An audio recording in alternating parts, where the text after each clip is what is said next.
leaders who set a vision, leaders who create a change, and leaders who truly believe in mentoring our next generation. And all of you right here are those set of like minded people. This evening is going to be so very exciting. I'd like to request each and every one of you to please participate actively. There's a lot of excitement around what we're going to do right here at the Thought Leaders of India. But most of all, we are humbled by the kind presence of our chief guest, Dr. Rajiv Kumar, Vice Chairman, Niti Aayog. Thank you so very much for joining us. He serves as the Chancellor of Gokhale Institute of Politics and Economics, Pune. Dr. Kumar was earlier with the Ministry of Industry and subsequently with the Ministry of Finance as the economic advisor during the reform years of 1991 to 94. He also has served as an independent director on the Central Board of Reserve Bank of India and the State Bank of India. A man who dawns many hearts, has been a very active part of the government, the academic institutions, industry associations, and international financial institutions. To now present us with the chief guest address on why do we need thought leaders, may I request all of you to please put your hands together as I welcome on stage Dr. Rajiv Kumar, Vice Chairman, Niti Aayog. So may I request you to please join us on stage for the chief guest address.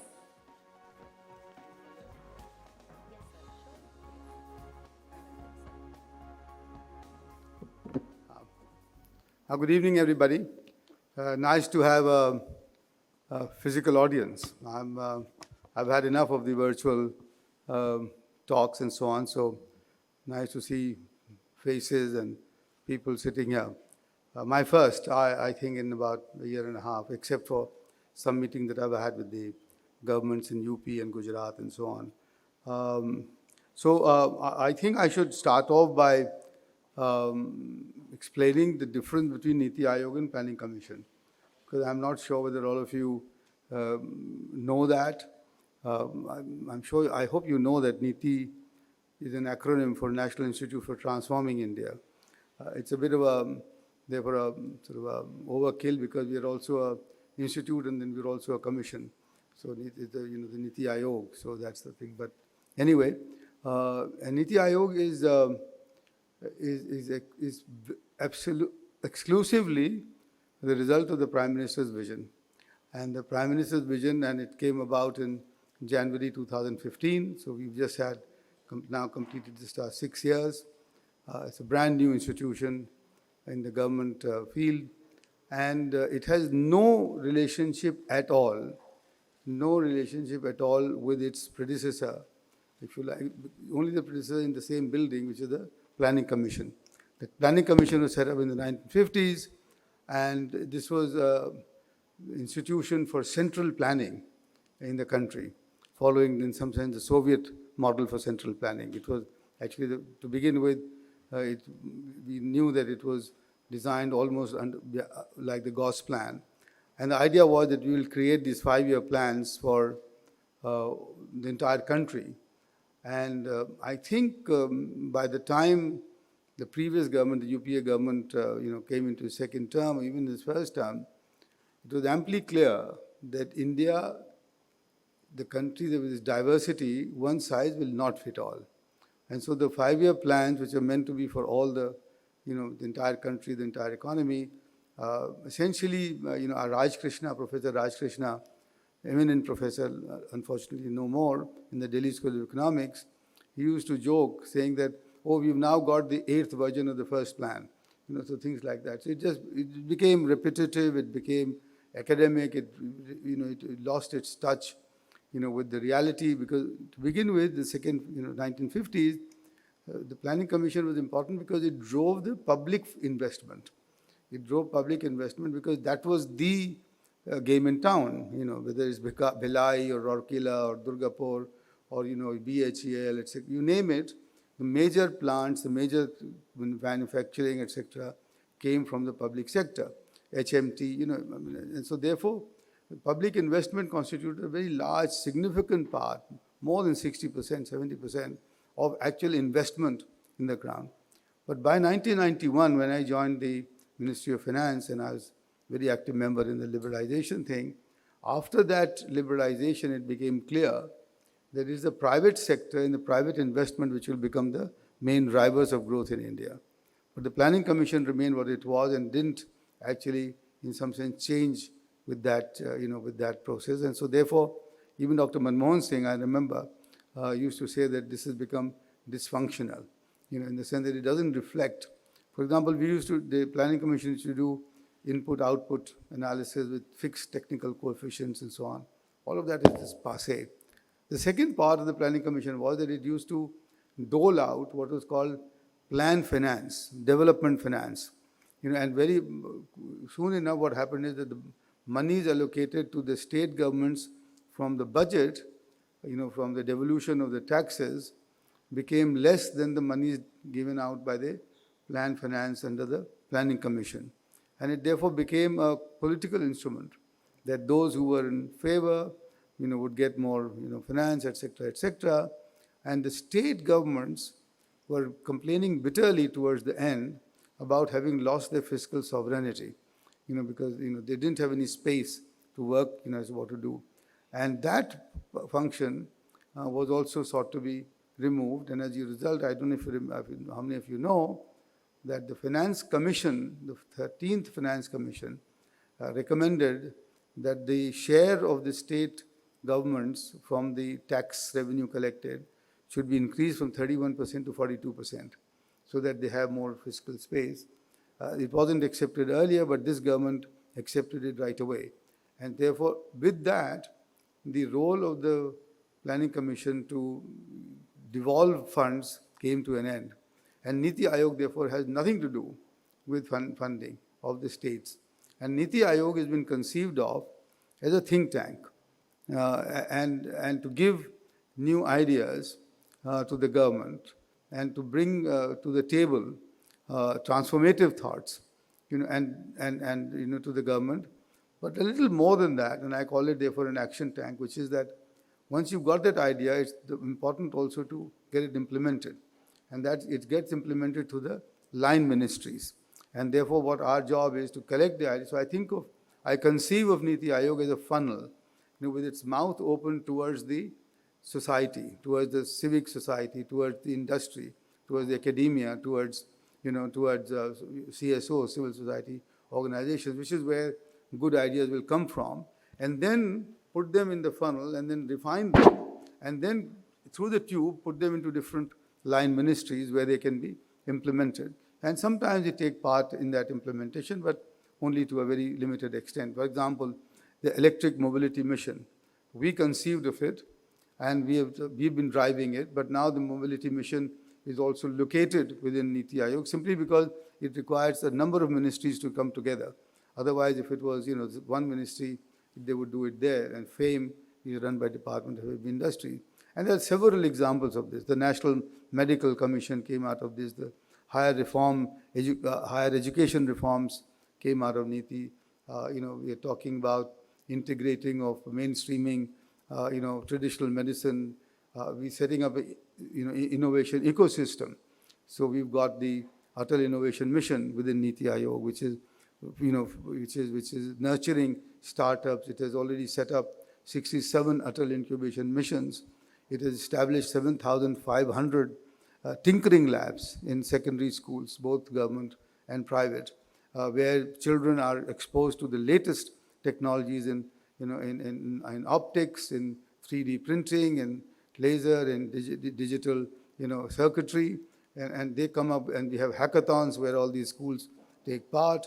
And we have mentors, which are now all voluntary mentors, which I think now today number about 22,000. And where people from corporations, corporate world, IITs, professors, etc., they come and work with these kids, and so that the whole idea is that we want to change the whole tenor of our education system from not just going by rote, but being able to ask the question why, and also to be able to be exposed to the latest frontline technologies. Now we have, for example, so that's the Atal Innovation System, which is, and then it's got, we're working with ministries to start a similar program like the US has the SBIR, the Small Business Industries, research programs. That's what we're doing. That we're working with the Department of Defense.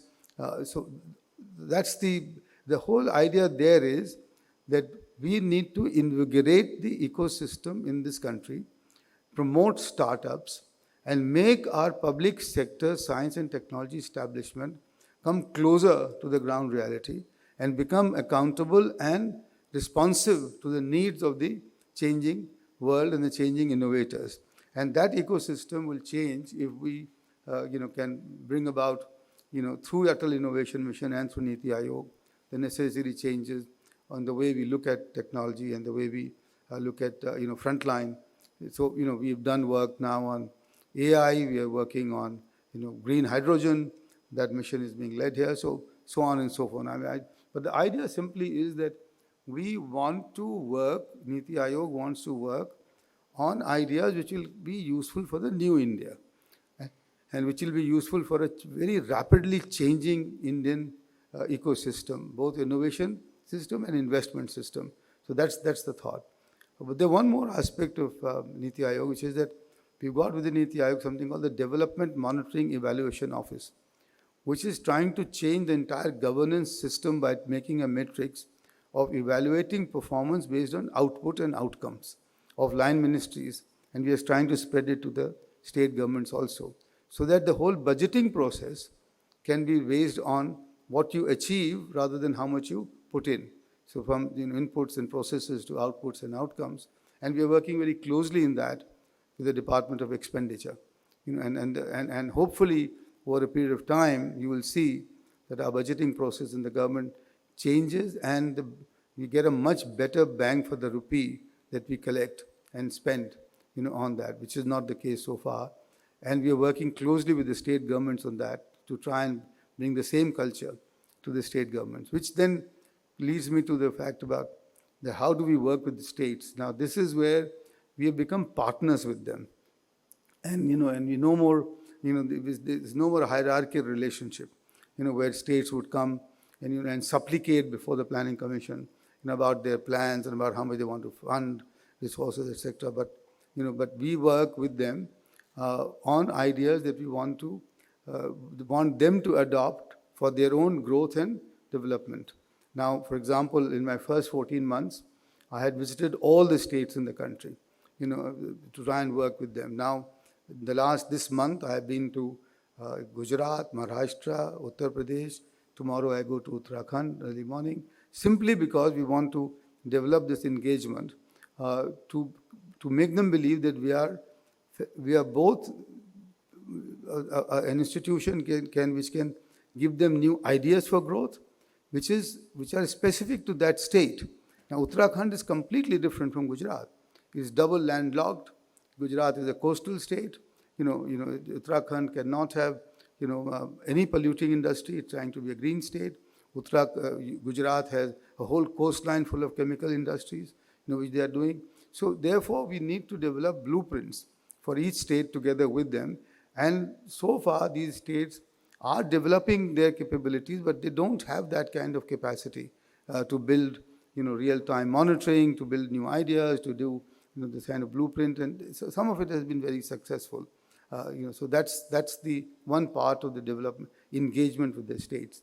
And this is also where we want to bring the best practices that we notice in different other states to particular to other states, saying that why can't we replicate them as we go along. But there is one other role that we have for ourselves, which is competitive federalism. Niti Aayog has brought out a series of rankings of the states on sustainable development goals, on the delivery of health systems, on the quality of their schools, the quality of their district hospitals, on water conservation, and on innovation. We've got an innovation index, we've got an export preparedness index, where we rank these states very objectively across multiple variables. In some cases, 30 variables, 40 variables. And we rank them and we give the weights, all scientifically designed. And we put them out in the public domain for the state governments to realize as to how they are doing. And finally, after 3 years of doing some of this, the states are beginning to recognize that competitive good governance is better than competitive populism, which had become the creed earlier. And I think this is beginning to be changed. And for example, one of these, for example, is that we have now brought out a ranking of districts, 113 districts in northeastern states, as to how they are doing on SDGs, so that we can then deepen the governance to the district level. The same thing is happening in the aspirational districts program. We have got 112 districts where we're trying to, which are all, we call them aspirational because they're the most backward, but then we're trying to build them to the national average, and again ranking them and telling the states that they can deepen this own thing to taking them to the block level. The whole idea is that finally, the governance system must become more accountable and more responsive to the needs on the ground. And this, I think, maybe the important thing to say is that all of this, led by the Prime Minister, is for developing a much better trust-based relationship between the corporate world and us, and between the civil society and the government. This whole us and them situation will not take us far. In the globally competitive world, all stakeholders have to work together. And this is a recognition which the Prime Minister has spoken on many accounts. One of the things that he talked about on the 15th August address, which again has come from Niti Aayog, I immodestly claim, is about reducing the regulatory and compliance burden. We pointed out to him, collected by Manish Sabharwal, of Team Lease, that India has 67,000 regulatory and compliance burden if you put all of them together. Now, these are in the way. Every restaurant needs 27 licenses to work for. Why? Every school needs, the Doon School Board sent me a letter just now saying they need 600 compliances every year. And every school needs essentiality certificate, even if they've got a waiting period. So all of these are in the way of, getting the business, getting the, innovators going, getting the young entrepreneurs going. And, we need to step away from it. And this is what the Prime Minister said. So all of these things are being done in Niti. And we have all the verticals, covering this environment. I can go on, but I don't want to any longer. But that's Niti.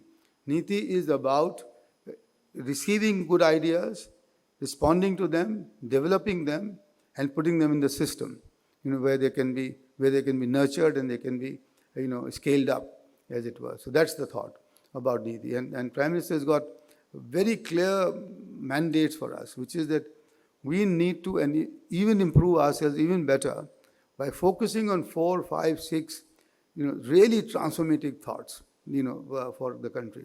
Green hydrogen could be one, for example, that we can, how do we get onto that? AI would be the other one. How we lagged behind China so far. How do we catch up and, go ahead? So that's the thought. So friends, I think I wanted to spend this much time because I know Niti is a new kid on the block. You need to understand this as to what we are trying to do, and we are not wasting taxpayer money. Our budget is very small. We have downsized ourselves from 1,250 people in the Planning Commission to now about 500 that we've got. We are trying to convert the departments of planning in states into SDG monitoring units so that they become more functional and more focused. We've got real-time dashboards for infrastructure sectors where we get them collected, data comes on a real-time basis, etc., etc. Just one, having said all of this, I think I'm sure you want to sort of know a little bit about what Niti Aayog thinks about the economy at the moment. And, which is that my personal view is that we are on the cusp of a very major change in this country. And the post, we are now coming out of the pandemic that's interrupted, our sort of, our progress very markedly, of course. But I think all the reforms that have been taken in the last, 7 years, and if you look at them, they're one of the most, as I said, I was in the government between 1989 to 95, so I was a part of all that process. But I can tell you that the nature and the genre of the reforms that have been taken is far bigger and a far more difficult ones, than you could have ever imagined at that point of time. Sector after sector, institutions after institution. And I think finally, you've got a situation where you can be assured that the government will try and not come in your way will facilitate the growth of in the Indian economy in any which way possible, and will make India into a sort of a country which will, an economy which will achieve and sustain 8% rate of growth going forward. I think 22, 23 onwards, I suspect that we will not achieve that in this year, of course, given what, not base effect notwithstanding, but we are on the cusp of that. And I think we need to do that for the next 20 to 30 years if we want to meet the aspirations of our young population and actually also utilize the demographic dividend that we talk about all the time. Now, I don't know if you want to get into detail, but maybe we can do it in the question and answer. But some of the very big ones that have been taken, are the IBC, are the GST, are the liberalization of the FDI, is the reduction in the corporate tax rate, is the faceless IT interaction, the reduction in the the raising of the levels for which you could have income tax department could go into appeal, that has been raised heavily. The raising of the limits for the MSME, because now there's up to 10 times, 25 crores to 250 crore. You'll still get the benefits of the MSMEs. The forthcoming, changes in the banking sector that you will see very soon, the privatization, the disinvestment, the monetization, which is, all of that. So the whole thought is that we will build a actual working public-private partnership, which will be focused on innovation and technological transformation, and that will give us, and by the way, the new education policy, the national education policy, which will completely change the whole tenor and the whole structure of this education system as we go forward. All of that put together, I think, have now created the basis for sustained rapid growth. And I think you will see that in the next, by the time you reach the prime of your life, India would be surely the third, if not the second largest economy in the world. Come our centenary, you will be there, and you will all be expected to therefore play a global role. And I therefore appeal to you to start thinking globally and think of the PLI scheme, by the way, the production linked incentive scheme, meant entirely to make Indian companies achieve global scales and global frontline technologies. So I think you now should, all of us now, and especially you, should think of the global economy as your stage, and no more look at only the Indian economy. Big as it is, I think it's not big enough to meet all the ambitions and aspirations of a dynamic young entrepreneurial class. So I wish you all the best, and I hope you will send me ideas for Niti Aayog, and I assure you that you will get a response on those, and some of them you might even see fructify in being scaled up with other line ministries. Thanks for the patient hearing. Thank you.